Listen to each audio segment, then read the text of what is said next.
자, 이낙연이 지금 5차 범위 밖에 대선 주자 1위가 되었다. 황교안이 20%대 지지가 무너지고 이낙연과 5차 범위 밖으로 밀려났다. 충격적입니다. 물론 여론조사 안 믿습니다. 그렇지만 황교안은 자기가 당의 대선 후보가 된다 할 때 대세론을 여론조사로 이렇게 홍보했고, 또 자기가 1등 다닐 때 그것이 황교안에 대한 지지를 이렇게 모아내는데 일조했기 때문에 이제 와서 이런 리얼미터 여론조사, 그게 황교안의 지지율에 결정적이었잖아요. 그걸 안 믿는다 하면 그건 이중적인 사람이다. 어떨 때는 믿고 어떨 때는 안 믿느냐, 그렇게 말을 하고 싶습니다. 저는 처음부터 안 믿었습니다. 자, 황교안에 대해서 제가 참 할 말이 많은데요. 같은 황씨가 다른 황씨를 팬다고 욕 많이 들었습니다. 처음에 한국당의 전당대회를 미라라. 그날 하노이 회담하는데 그 아예 미루고 광화문에서 투쟁을 해라. 그랬으면 회담 깨졌으면 자기들 덕이라고 과시할 수도 있었을 겁니다. 그리고 그냥 되자말자 바로 국회로 복귀했습니다. 1월 달에 선관위 중앙상임위원 문제 때문에 나와가지고 여러 가지 걸 보태서 밖에 투쟁을 하고 있었는데 황교안 되자말자 들어갔어요. 왜 들어갔냐? 그렇게 가면 나중에 버릇된다 했는데 그때도 또 욕먹었습니다. 그 다음에 창원 출마하라고 하니 그때도 또 욕먹었습니다. 그런데 지금 와서 생각해보면 출마해서 현역으로 있는 것과 아닌 차이가 극명하고 내년 총선에도 아직 지역구 갈지 비례대표 갈지 지금 말을 못하고 더듬고 있습니다. 본인은 전략적 모호성이라 하지만 많은 사람들은 저거 쉽게 그냥 비례대표나 하나 가려고 저런다고 다들 생각하고 있고 종로에 출마안에 망신살이 뻗쳤습니다. 그런데 중요한 것은 내년에 총선할 때까지 황교안이가 한국당 대표하고 있겠느냐는 의문이 지금 곳곳에 번져나고 있습니다. 자, 그리고는 패스트트랙으로 얻어맞았지요. 그래서 패스트트랙으로 얻어맞고는 이제 밖으로 나왔습니다. 장외 투쟁을 한다고 돌아다녔는데, 그런데 밖에 한 3주도 하지 않고요. 책 하나 내고 밤이 멀어 먼 길 떠난다고, 밤이 깊어 먼 길 떠난다고 그 책 하나 내고는요, 그만두고 곳곳에 다니면서 수필 내는 사진 쇼만 했습니다. 사진 찍는 쇼만 했어요. 자, 그러고는 아무것도 안 하고 한 달 이상을 밖에서 뭉개했습니다. 그러다가 또 전격적으로 안에 복귀를 했습니다. 자, 그래 놓고는 또 그 안에서 뭐라 했습니까? 추경을 해달라 어쩌라 이렇게 이야기를 하니까 또 코 끼어가지고 영등포 경찰서에서 부르니까 그냥 가서 추경해 줬습니다. 5조 8천억을 통과시키는데 이틀밖에 안 걸렸고요. 술 먹고 예결위원장이 해롱해롱 했습니다. 그리고 또 어떤 일이 있었습니까? 1조 8천억을 갖다가 아예 그냥 예비비로 설정을 해놔서 사실상으로 문재인이 일본 무슨 투쟁에 자금 대준 격이 되어버렸습니다. 그것뿐입니까?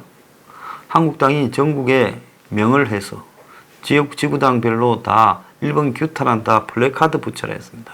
기가 찬 일이 벌어졌죠.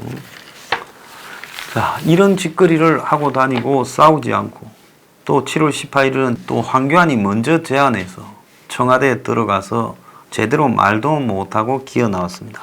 이러니까 지지율이 떨어지는 게 당연하죠. 이런 상황에서 지지율이 올라간다 하면 그것 자체가 그건 좀 영 아닌 거죠.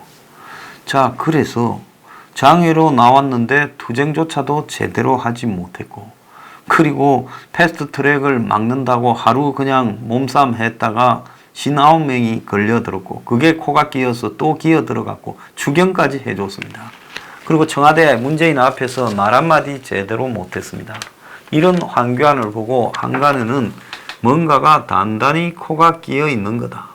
무슨 떡값이나 정관 예우에서 벗어나지 못하는 문제가 있다. 다른 게 더 있다. 그리고 나경원이는 이 속에서 열심히 그냥 지난번에 북한이 미사일도 아닌 걸 쐈는데 미사일 쐈다고 NSC 해라고 청와대 새 실장을 국회로 불러서 안보국회를 연다고 들어간다 하지 않았습니까? 그런데 기어 들어가서는 제대로 싸워야 될 건데 아예 오지 말라고 해줬습니다. 기가 찬 이야기가 아닐 수 없습니다. 자, 이러니 보수청에서도 이제 황교안을 누가 사람 취급을 하겠습니까? 그러니까 리얼미터가 오마이뉴스로 29일부터 2일까지 2,500명을 조사한 결과 이낙연이가 3.8% 올라서 25%, 그래서 5개월 연속 상승해서 20%대 중반대로 오차범위 밖에서 앞선 1위를 기록하고, 황교안은 다시 0.4%가 내려서 19.6%로 2개월 연속 완만하게 하락하고 5개월 만에 다시 10%로 떨어졌습니다. 그래서 5개월 만에 황교안 개인 지지율도 10%대, 또 일부 조사에서 한국당 지지율도 10%대 나란히 떨어졌습니다. 문재인이 온갖 쇼를 해도 다시 40%대로 지지율이 떨어졌는데, 솔직히 말하면 문재인도 어지간하죠. 이 쇼를 하는데도 40%대를 기록하고 있다면 이것도 정말 이제 국민들이 질려가는 겁니다. 그런데 한국당의 지지율이나 황교안의 지지율이 문이 저런 쇼를 하는데도 10%대가 나오고 있다면 이거는 할 말이 없는 부분이다라고 보입니다. 자, 이제 황교안은 거의 수명이 끝이 나고 있다라고 제가 그렇게 생각을 해요.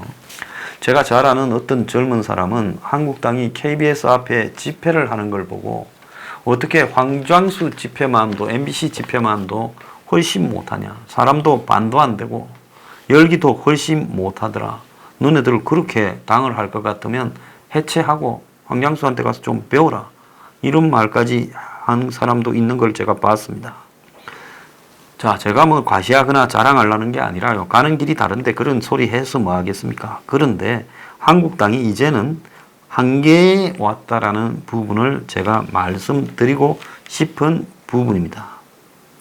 이 와중에 한국당이 지금 당내 대여 투쟁기금 모금을 했다, 참 이런 이야기까지 나옵니다.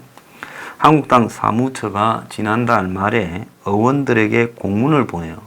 문재인 정부의 잘못된 독주를 막기 위해 투쟁 자금이 필요하다, 당내에서 지금 총선 공천을 앞두고 돈 내라는 중성 경쟁을 시키는 게 아니냐 이야기까지 나왔습니다.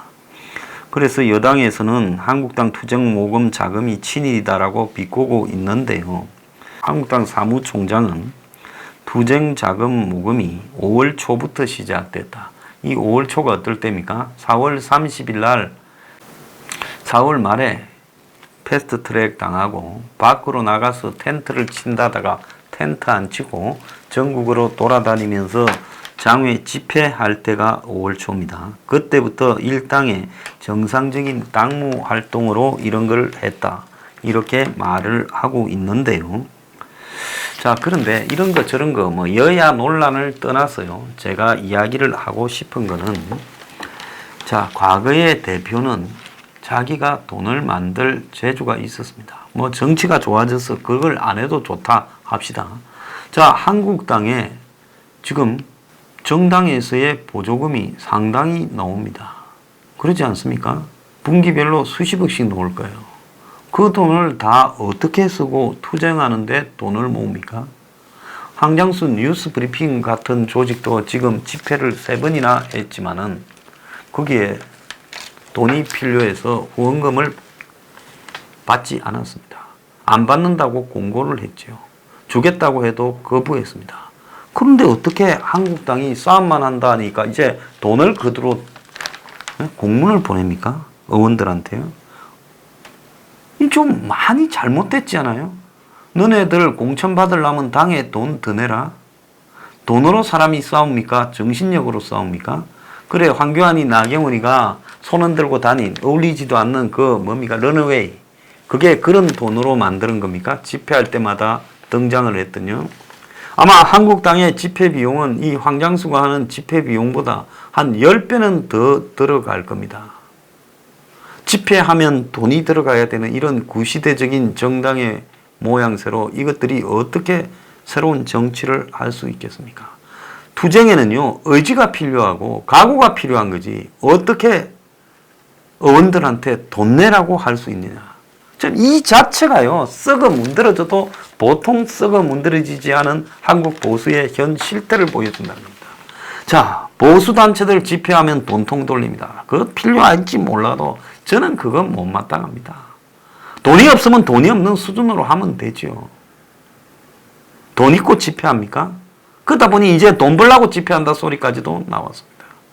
그거 아니지 않습니까?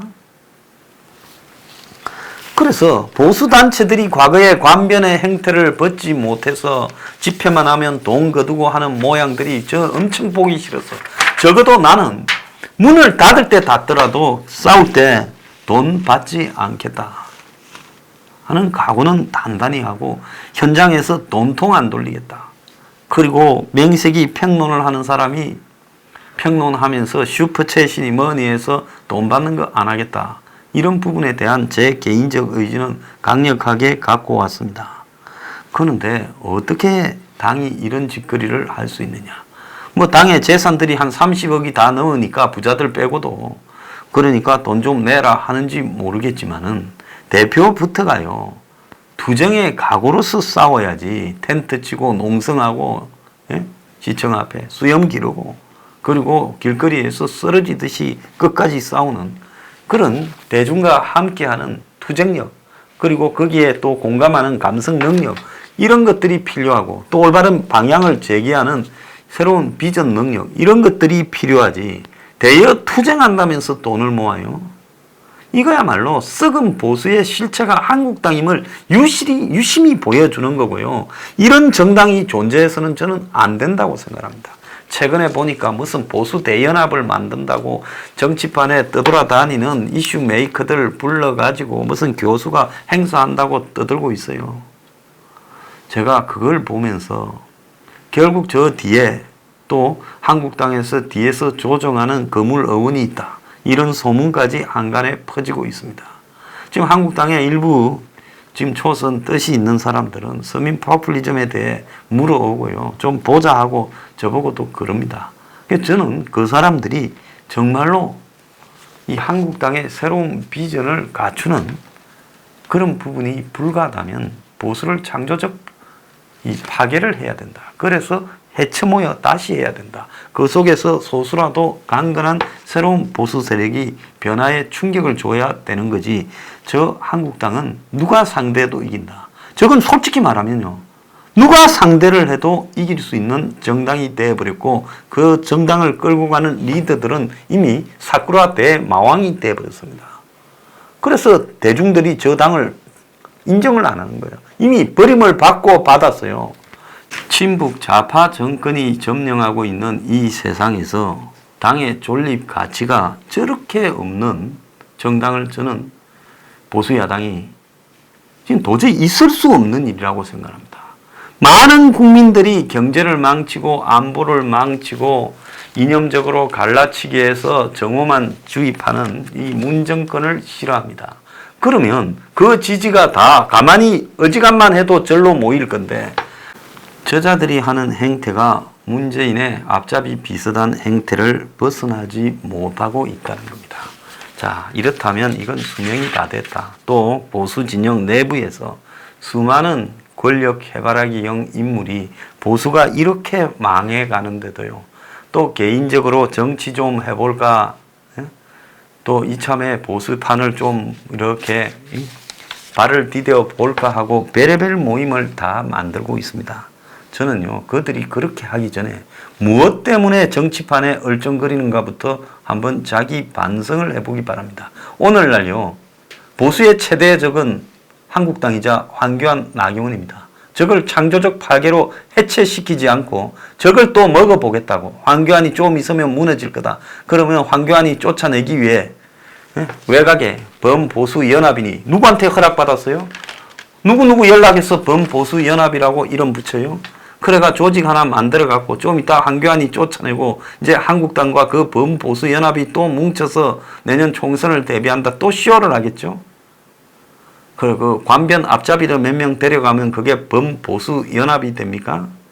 요즘 스스로 지식인이라고 하는 사람, 스스로 무슨 보수의 대표라고 하는 사람, 스스로 무슨 범보수 연합을 자처하는 사람 너무 많은데요. 정말로 그걸 하고 싶으면 문재인에 대한 투쟁부터 열심히 하라. 그 범보수 연합은요, 한국당이 발전적 해체되어서 새로운 정치 흐름이 만들어지지 않고는 불가능하다고 보고 있습니다. 이래도 지고 저래도 져요. 이미 끝난 승부입니다. 저 인간들이 선거를 승리해요. 자, 그걸 믿고 싶으면 그렇게 믿다가 가세요.